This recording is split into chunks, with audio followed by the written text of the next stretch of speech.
আমাদের শরীরের গুরুত্বপূর্ণ বিভিন্ন অঙ্গ, লিভার, কিডনি, হার্ট, এই সব কিছুর সুস্থতা বা অসুস্থতা একদিনে নির্ধারণ হয় না। এর জন্য আপনাকে দীর্ঘদিনের একটা প্রয়াস বা প্রতিদিনের অভ্যাসে কিছু না কিছু কাজ এবং খাবারকে যুক্ত করতে হবে। আজকে ঠিক তেমনই কিডনির সুস্থতার জন্য 6টি খাবারের কথা বলবো, যে 6টি খাবার হয়তো কম বেশি আমরা সকলেই খাই, কিন্তু এই 6টি খাবার যে স্পেশালি কিডনির জন্য কাজ করে এমনটা হয়তো জেনে খাই না, বা এই 6 ধরনের খাবার কোন ঋতুতে খাবো আবার কোন ঋতুতে এটা বাদ দেব এটাও আমরা অনেকেই জানি না। কারণ অনেক গুরুত্বপূর্ণ খাবার সিজন চেঞ্জের কারণে পয়জন হয়ে যাচ্ছে, যতটা না ভালো তার থেকে ক্ষতি বেশি। তাই বিস্তারিত জানতে ভিডিও সম্পূর্ণ দেখুন যদি আপনি চান আপনার কিডনি সুস্থ থাক। আমি শ্রাবণী প্রামাণিক, সার্টিফাইড আয়ুর্বেদ চিকিৎসক হিসেবে আজকে এই সমস্ত বিষয়গুলো আয়ুর্বেদ এবং মডার্ন সায়েন্সের ভিত্তিতে আলোচনা করছি। ছোট্ট করে যদি বলি যে কিডনির কাজটা কি, কিডনির কাজ হলো আমাদের দেহের যে ওয়েস্ট পার্ট বা বর্জ্য পদার্থ যেগুলো সেগুলো বের করে দেওয়া এবং ফ্লুইডের ব্যালেন্স করা এবং আমাদের শরীরের অন্যান্য অর্গান যাতে স্মুথলি চলতে পারে সেই দিকে খেয়াল রাখা। যদি সহজ করে বলি, কিডনির জন্য আপনাকে যে খুব বেশি কিছু করতে হবে তা কিন্তু না, কিন্তু যা করছেন রাইট ওয়েতে করতে হবে। ভুল খাবার এবং ভুল কিছু ওয়ার্কের কারণে কিডনি ক্ষতিগ্রস্ত হয়। ভুল কাজ কি? বুঝে না বুঝে ব্যথানাশক ওষুধ খাওয়া এবং পরিমাণের চেয়ে বেশি বা কম ওয়াটার ইনটেক করা, এই সব কিছুই কিডনির জন্য ক্ষতিকর। আবার খাবারের মধ্যে রং দেওয়া খাবার, প্রক্রিয়াজাত খাবার, অতিরিক্ত লবণ খাবার সবকিছুই কিডনির জন্য ক্ষতিকর। তাহলে যা কিছু ক্ষতিকর সেটুকু বাদ দিলেই কিডনি সুস্থ থাকে। কিন্তু তারপরেও আমরা স্পেশালি যে 6টি খাবারের কথা আজকে বলতে চলেছি তার মধ্যে প্রথম খাবারটি হলো লাউ। লাউ মূলত শীতকালীন সবজি, কিন্তু বাই নেচার লাউ হচ্ছে শীতবীর্য খাবার আয়ুর্বেদের ভাষায়। যেহেতু লাউ শীতবীর্য খাবার এবং এতে জলীয় অংশ বেশি, তাই এই খাবার আমাদের শরীরের জন্য সব সময়ই ভালো এবং প্রচুর পরিমাণে খাদ্য আঁশ বা ফাইবার রয়েছে। এই লাউ শুধুমাত্র কিডনি নয়, এটা আমাদের লিভার, পাকস্থলী, হার্ট সব কিছুর জন্য ভালো। সেই সব কিছুর মধ্যে যদি স্পেশালি কিডনির কথা বলি তাহলে বলতে হবে আমাদের শরীরের যে সমস্ত ওয়েস্ট পার্ট এটা খুব ভালোভাবে বের করে দিতে সাহায্য করে লাউ, যেহেতু এর জলীয় অংশ বেশি এবং ফাইবার বেশি। এতে পটাশিয়ামের মাত্রাও এমন পরিমাণে রয়েছে যেটা কিডনির জন্য ক্ষতিকর নয়। অন্যদিকে এই লাউ হজম করতে খুব ভালো কাজ করে। আপনি যা খাবেন, আপনার খাবারে যদি লাউ থাকে তাহলে দেখবেন আপনার হজম প্রক্রিয়ায় কোনো ব্যাঘাত ঘটবে না। লাউ বিভিন্নভাবে খাওয়া যায়, রান্না করে খাওয়া যায় এবং লাউয়ের মান যদি ভালো হয়, যদি এটা কীটনাশক ছাড়া উৎপাদন করা যায় অর্গানিকভাবে এবং লাউ যদি তিক্ত স্বাদ না থাকে তাহলে সেই লাউ আপনি ব্লেন্ড করে বা জুস করেও প্রতিদিন 100 গ্রাম পর্যন্ত খেতে পারবেন। এটাও খুবই হেলদি কিডনির জন্য। দ্বিতীয় যে খাবার সেটা হচ্ছে হলুদ। হলুদ কিডনির জন্য খুবই ভালো। এটা কিডনির সেলকে ড্যামেজ থেকে রক্ষা করে এবং কিডনির প্রদাহজনিত সকল রোগ থেকে বাঁচাবে।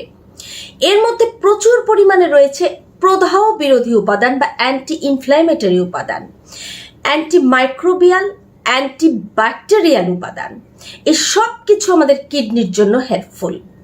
হলুদ আপনি প্রতিদিন নিয়ম করে খেতে পারেন। যদি কাঁচা হলুদ চিবিয়ে খেতে চান 1 ইঞ্চি পরিমাণ চিবিয়ে খান, বা আপনি 1 থেকে 2 চিমটি করে ভালো মানের হলুদের গুঁড়ো গরম পানি বা হালকা গরম দুধের সঙ্গে যুক্ত করে খান।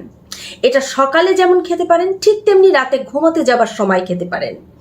ঘুমাতে যাবার সময় আপনি খাওয়া মানে সকালবেলায় উঠে আপনার যে ইউরিনেশন হবে বা প্রস্রাবের সঙ্গে সমস্ত যে ওয়েস্ট পার্ট সেটা কিন্তু সুন্দরভাবে বেরিয়ে যাবে।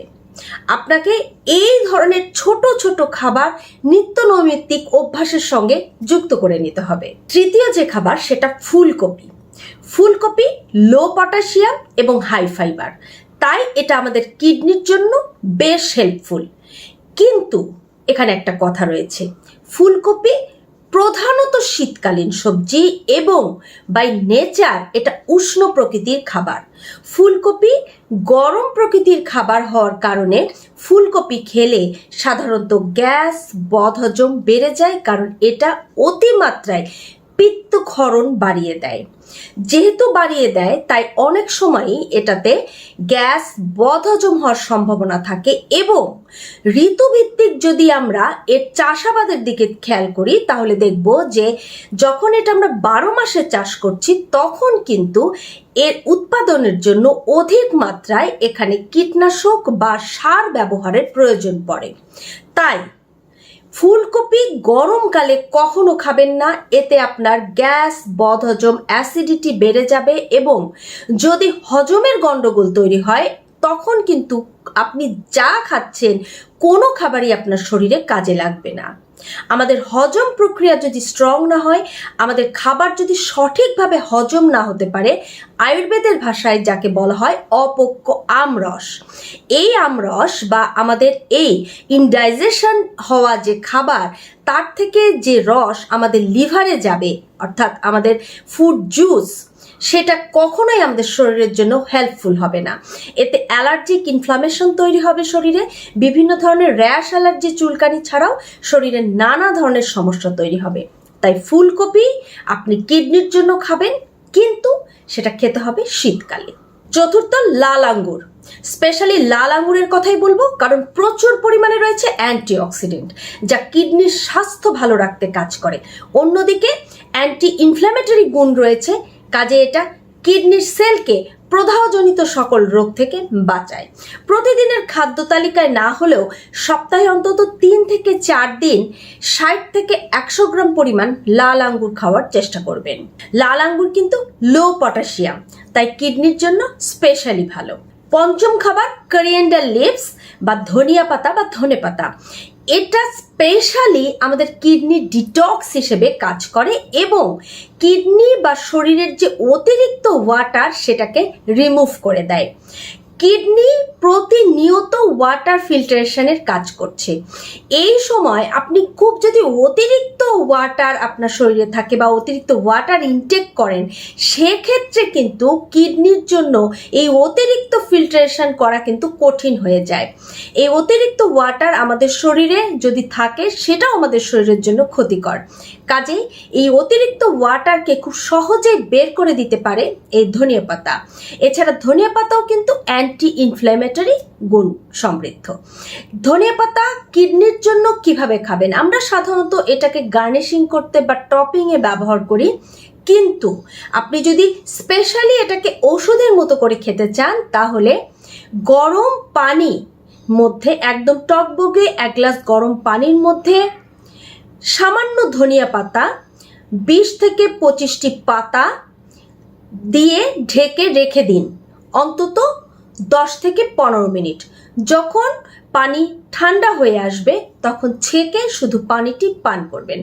ধনিয়া পাতা ফুটিয়ে নেবার কোনো প্রয়োজন নেই, ভিজিয়ে রাখলেই দেখবেন যে পানির রং সম্পূর্ণ বদলে গেছে। এই ওয়াটার আপনি সকালবেলায় 1 গ্লাস ইনটেক করতে পারেন, তাহলে দেখবেন আপনার কিডনি আরও বেশি হেলদি থাকবে। ষষ্ঠ নম্বর বা শেষ খাবারটি হলো বার্লি। বার্লি খাওয়া এখনকার দিনের মানুষ ভুলেই গিয়েছে, কিন্তু বার্লি কিডনির জন্য খুব ভালো। বার্লি পাতলা করে জাল করে যে বার্লি ওয়াটার তৈরি করা হয়, এই বার্লি ওয়াটার মূলত আমাদের শরীরের টক্সিনকে ফ্লাশ আউট করে দিতে কাজ করে, অর্থাৎ আমাদের পুরো বডিকে ডিটক্স করে। একটা সময় ছিল যখন বাচ্চাদেরকে বার্লি খাওয়ানো হতো বা জ্বর হলে, অসুস্থ হলে বড়রাও বার্লি খেত। কেন? কারণ এই যে ফ্লাশ আউট করছে টক্সিনকে, পাশাপাশি এটা কি করছে, বডি কিন্তু ডিটক্স হয়ে যাচ্ছে। কাজেই আপনি পুরো শরীরকে ডিটক্স করতে, স্পেশালি কিডনির ওপর প্রেসার কমাতে, কিডনিকে চাপমুক্ত রাখতে বার্লি ওয়াটার সপ্তাহে 2 থেকে 3 দিন 1 গ্লাস করে খেতে পারেন।